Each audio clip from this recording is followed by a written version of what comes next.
My dad married my stepmother 3 months ago, and I feel like it made my life significantly harder and less pleasant.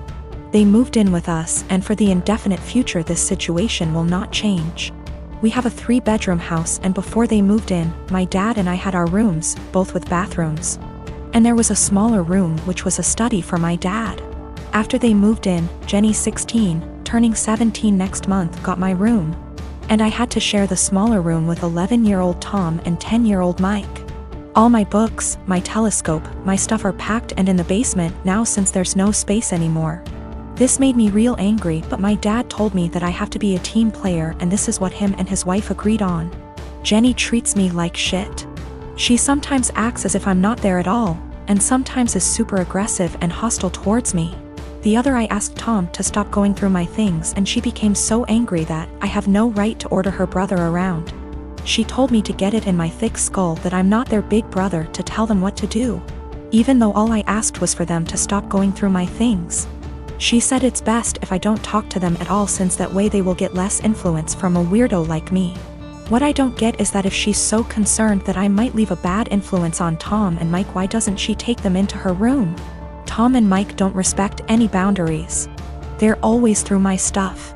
I have a watch which was a gift from my mother. She died of cancer, and they took it from my drawer and lost it.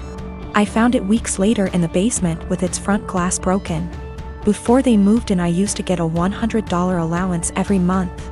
Now Jenny gets $75, I get $35, and Tom and Mike each get $30. I had an Xbox, but these kids broke it down. I used to spend a lot of time with my dad.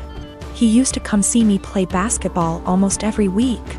He hasn't done it even once in the past 3 months since he's always working overtime. We eat out once a week, and none of them in these 3 months have been to any of my favorite places, but Jenny, Tom and Mike have each chosen their favorites more than once. I complained about all of it to my father last week, and he told me that family is all about sacrifices, and I have to make mine. Haven't I made enough sacrifices already? I feel like I'm the only one making sacrifices. I looked forward to them moving in here, but I now feel like an outsider at home. It's not my home anymore. Life has become very difficult for me. I spend as much time as I can outside because inside is so frustrating, but this is causing problems as well. My dad keeps telling me that not being around means I'm not accepting them as part of the family, while in reality it's the opposite. So I get grounded for not being around, and being around is horrible. I don't want to live here anymore, but I'm only 15 and can't move out. I have nobody else who can take me in. I can't stay here for 3 more years. I'll go crazy. I often fantasize about running away at night, but I know that's also as horrible, if not even more. I am 19 years old and my parents are in their 50s. For as long as I can remember, I have been allergic to several things: dairy, wheat / flour / gluten, legumes. Since I was a young child, my parents have completely kept all of them out of our house. While other kids ate breakfast cereals, I ate fish and assorted pickled vegetables for breakfast. While other kids had Lunchables, I had grilled chicken or fish with, again, assorted vegetables, usually sweet potatoes. While other kids ate birthday cake at the birthday party, I had an apple. I never questioned this until a couple of months ago.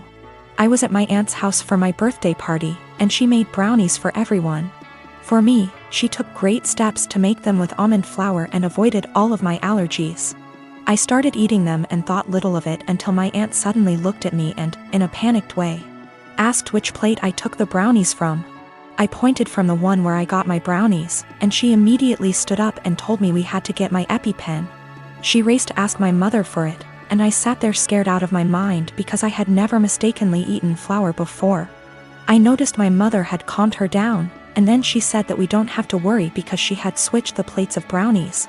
And after all, I had eaten the ones made with almond flour. I found this incredibly odd because, really, why would she swap the plates? That doesn't even make sense. But for the time being, I let the issue rest. It didn't sit well with me for about a week, and I finally went to get an allergy test. The doctor started with a skin prick test, and lo and behold, I didn't react to any of the above substances. Then he ordered a blood test, and when the results came in, they said that I had absolutely no intolerance to any of the foods I'm supposed to be allergic to. I was furious and called my mother. She eventually admitted that she lied to me because she wanted me to be on a Paleolithic diet and wanted me to be able to avoid all temptations. She raised me with a lie about her own health, but she keeps insisting that I try to see it from her perspective. She spams my phone with messages about how healthy I am, that I never had acne, that I have been in great shape my whole life, that I have strong teeth and bones, and even that I got onto a D1 college tennis team. She has started calling me ungrateful for her intervention and insisting that I really should be glad I never got carb addicted. I don't know what to think. I carried around an EpiPen for all those years, one that I suspect may be fake, seeing as my mother never got me to replace it. And I don't even know anymore. I have waited tables for the last 3 years. During my shift last night, a group of 4 women in their late 20s came in. They were a pleasure to have as customers. They ordered 4 of our house cocktails to start with and then went over the menu for their entrees. Then I was on my way back to their booth with the drinks on a tray. I walked by the back side and overheard one of them talking about how she was 14 weeks along. When I rounded back, they were talking about the same topic, and it was clear to me that she was pregnant. I figured her having 1 drink wasn't a big deal. They ordered their entrees and I went off to handle other tables. About 5 minutes later, they called me over again and asked for another round. At this point I started getting concerned, but I took the order and cheerfully said I'd be right back. This time, I went to the bartender and asked him to make one of them a virgin cocktail. He was confused, but since he's a good friend of mine, I told him to just trust me. A few cocktails later, hers strictly virgin, they started getting rowdy, and Mrs. Pregnant Woman was also getting into it. I figured that since she didn't notice, things were okay. The problem came when I took them their check, and they asked to split the bill at the register.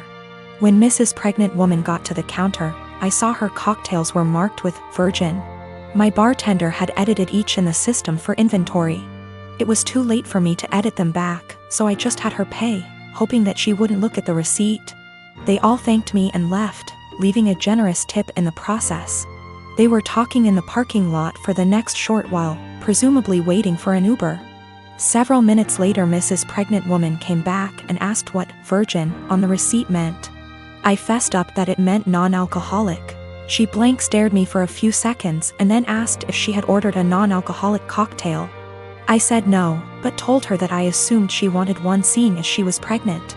It was a lame lie, and I'll admit it, but she looked me in the eye and asked me to return her part of the tip. I did so. Then she talked to my manager. My manager took me into her office and literally shrieked at me until hoarse. I stood my ground and told her that I'm not going to be responsible for FAS. She told me that she was taking me off the calendar until she decided what to do with me. She also informed me that I could get the restaurant in serious trouble for discrimination. And upon examination of my state's laws, she is correct. But when I talked to my mother and father about it tonight, they told me that they understood my position. The entire staff at the restaurant is against me, and I think that I'm going to call in and tell my manager that I quit. But I still feel in the right here.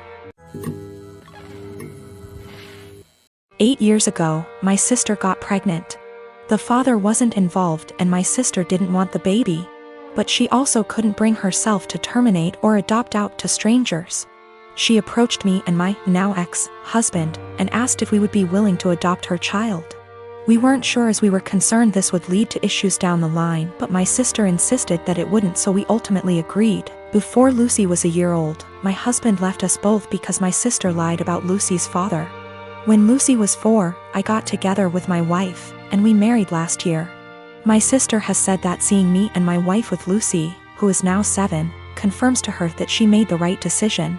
When I first adopted Lucy, my husband and I told my sister that we wanted multiple children, which she said she was fine with at the time, but now my wife and I are looking into our options and my sister objects.